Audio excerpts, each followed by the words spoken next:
Hello കൂട്ടുകാരെ, സദ്യയിൽ ഒഴിച്ചുകൂടാൻ പറ്റാത്തൊരു സാധനമാണ് ഇഞ്ചിക്കറി അല്ലേ. അപ്പോൾ നമുക്ക് സിമ്പിളായിട്ടൊരു നാടൻ ഇഞ്ചിക്കറി എങ്ങനെ തയ്യാറാക്കേണ്ടത് നോക്കിയാലേ എൻ്റെ സ്റ്റൈലിൽ. അപ്പോൾ നേരെ വീഡിയോയിലേക്ക് പോകാം.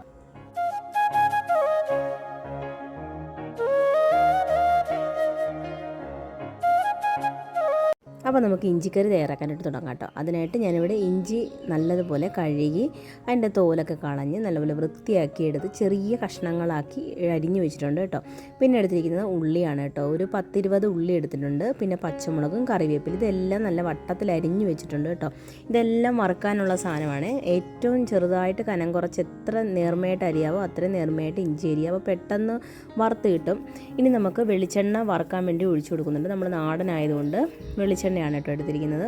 ഇനി നമുക്ക് ഇഞ്ചി കഷ്ണങ്ങളൊക്കെ ഇട്ട് വാർത്തെടുക്കാം. ഇപ്പം ഞാനിവിടെ എടുത്തിരിക്കുന്നത് 1 കപ്പ് ഇഞ്ചിയാണ് കേട്ടോ. 1 കപ്പ് ഇഞ്ചിക്ക് 1 കപ്പ് അടുത്ത് വരുന്നിടത്തോളം ഉള്ളിയും കൂടി എടുത്തിട്ടുണ്ട്. ഈ ഉള്ളി ചേർക്കുമ്പോൾ ചിലർ പറയും ഇത് ചീത്തയായി പോകും അങ്ങനെ എന്നൊക്കെ പറയും. ഒന്നുമില്ല കേട്ടോ. നമ്മൾ ഉള്ളി വറുത്തെടുത്ത് കഴിഞ്ഞാൽ ഒന്നും ചീത്തയാവത്തില്ല. അല്ലാതെ പച്ചക്കിട്ടാൽ മാത്രമേ അത് ചീത്തയാവത്തുള്ളൂ. അപ്പോൾ നമ്മുടെ ഇഞ്ചി ഇവിടെ നല്ലതുപോലെ വറുത്ത് വന്നിട്ടുണ്ട്. ഒരുപാട് കരിഞ്ഞു പോകരുത്. ഒന്ന് നല്ലതുപോലെ ഒന്ന് ചിപ്സ് വറുക്കുന്നത് പോലെ വറുത്തെടുത്താൽ മതി. ഇനി നമുക്കത് അങ്ങോട്ട് മാറ്റി വയ്ക്കാം. അടുത്തതായിട്ട് അതേ എണ്ണയിൽ തന്നെ ഉള്ളി വറുത്തെടുക്കാം കേട്ടോ. ഉള്ളി വട്ടത്തിലരിഞ്ഞതും പച്ചമുളക് വട്ടത്തിലരിഞ്ഞതും പിന്നെ നമ്മൾ കറിവേപ്പില എടുത്തിട്ടുണ്ട്, അതും കൂടി ചേർത്ത് നല്ലതുപോലെ ഒന്ന് ചുവക്കെ വറുത്തെടുക്കണം. നല്ലതുപോലെ വറുത്തെടുക്കണം കേട്ടോ. ലോ ഫ്ലെയിമിൽ വെച്ചിട്ട് വറുത്തെടുക്കുക. ഇല്ലാന്നുണ്ടെങ്കിൽ പെട്ടെന്ന് കരിഞ്ഞു പോകും ഉള്ളിയൊക്കെ.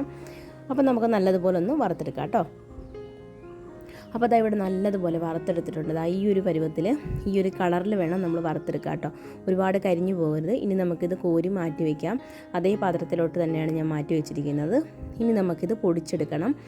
മിക്സിയിലിട്ട് നല്ലതുപോലെ പൊടിച്ചെടുത്തിട്ടുണ്ട് കേട്ടോ. ഇനി ഒരു ചട്ടി ചൂടാക്കാൻ വേണ്ടി വയ്ക്കുക. വെളിച്ചെണ്ണ നമ്മൾ ഇഞ്ചി വറുത്ത എണ്ണയുണ്ടല്ലോ അത് 1 ടേബിൾ സ്പൂൺ ഒഴിച്ച് കൊടുക്കുന്നുണ്ട്. 1 ടേബിൾ സ്പൂൺ അടുത്തില്ല, കുറച്ചേ ഉള്ളൂ കേട്ടോ. പിന്നെ അതിനകത്തേക്ക് കടുക്, ഉണക്കമുളക്, കറിവേപ്പിലയും കൂടി ഇട്ട് കൊടുത്തിട്ടുണ്ട്. അതിനുശേഷം തീ ഓഫ് ചെയ്യാം കേട്ടോ. നമ്മളിപ്പോൾ എണ്ണ ചൂടായിട്ടുണ്ട് നല്ലപോലെ.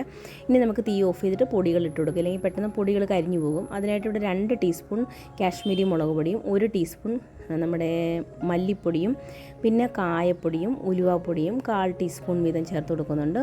ഒരു 1/2 ടീസ്പൂൺ മഞ്ഞൾപ്പൊടിയും കൂടി ചേർത്തതിന് ശേഷം നല്ലതുപോലെ ഒന്ന് വഴറ്റിയെടുക്കണം കേട്ടോ. ഇനി നമുക്ക് തീ ഓൺ ചെയ്യാം കേട്ടോ. ഇനി ചെറിയ ചൂടിൽ നമ്മുടെ പൊടിയൊക്കെ ഒന്ന് മൂപ്പിച്ചെടുക്കണം കേട്ടോ. അപ്പോൾ മൂത്ത് വരുന്ന സമയത്ത് നമുക്കതിലേക്ക് പുളിവെള്ളം ചേർത്ത് കൊടുക്കാം. ഞാനിപ്പോൾ ഇവിടെ 2 കപ്പ് പുളിവെള്ളം നല്ലപോലെ വെള്ളം ചേർത്ത് പിഴിഞ്ഞെടുത്തതാണ് കേട്ടോ. അതും കൂടി ഒഴിച്ചു കൊടുക്കുന്നുണ്ട്. പിന്നെ ആവശ്യാനുസരണം ഉള്ള ഉപ്പും കൂടി ചേർത്ത് കൊടുക്കുന്നുണ്ട് കേട്ടോ. പിന്നെ വെള്ളം ചേർത്ത് കൊടുക്കും. നമ്മൾ പുളിവെള്ളം ചേർത്ത് കൊടുക്കുമ്പോൾ കുറച്ച് വെള്ളം കൂടി മിക്സ് ചെയ്ത് എടുക്കാൻ വേണ്ടി നോക്കാം. കാരണം നമ്മുടെ ഇഞ്ചിക്കറി ഇരിക്കും തോറും ഇത് കട്ടിയാകാൻ തുടങ്ങും. അപ്പോൾ ഇച്ചിരി കൂടുതൽ ചാറോട് കൂടി എടുത്തു കഴിഞ്ഞാൽ അത് ഇരുന്ന് കട്ടിയാകും. അപ്പോൾ നമ്മുടെ ചാറൊക്കെ ഒന്ന് തിളച്ച് വരുന്ന സമയത്ത് നമുക്ക് അതിലേക്ക് പൊടിച്ച് വെച്ചിരിക്കുന്ന നമ്മുടെ ഇഞ്ചിയും ഉള്ളിയും പച്ചമുളകും കറിവേപ്പിലയും കൂടിയുള്ള കൂട്ടും കൂടി ഇട്ട് കൊടുക്കാം കേട്ടോ. എന്നിട്ട് നല്ലതുപോലെ തിളപ്പിച്ചെടുക്കണേ.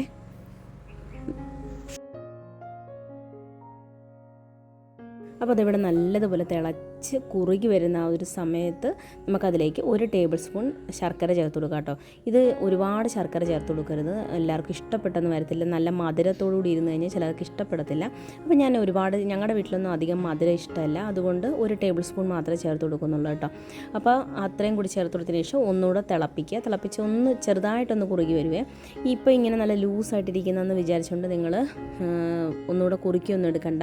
ഇഞ്ചിക്കറി ചൂടാറി കഴിയുമ്പോൾ നല്ല കട്ടിയാകും കേട്ടോ. ഇത് നല്ലപോലെ കട്ടിയായി പോകും. ഇത്രയും ലൂസായിട്ട് എടുത്താൽ മാത്രമേ ഇത് തണുത്ത് കഴിയുമ്പോൾ നല്ല കറക്റ്റ് പരുവായിട്ടിരിക്കത്തുള്ളൂ. അപ്പോൾ അത്രയേ ഉള്ളൂ. നമ്മുടെ നാടൻ സ്റ്റൈൽ ഇഞ്ചിക്കറി ഇവിടെ റെഡി ആയിട്ടുണ്ട്. എല്ലാവർക്കും വീഡിയോ ഇഷ്ടപ്പെട്ടെന്ന് വിചാരിക്കുന്നു. പുതിയൊരു വീഡിയോ ആയിട്ട് വേണം. Thanks for watching. Thank you.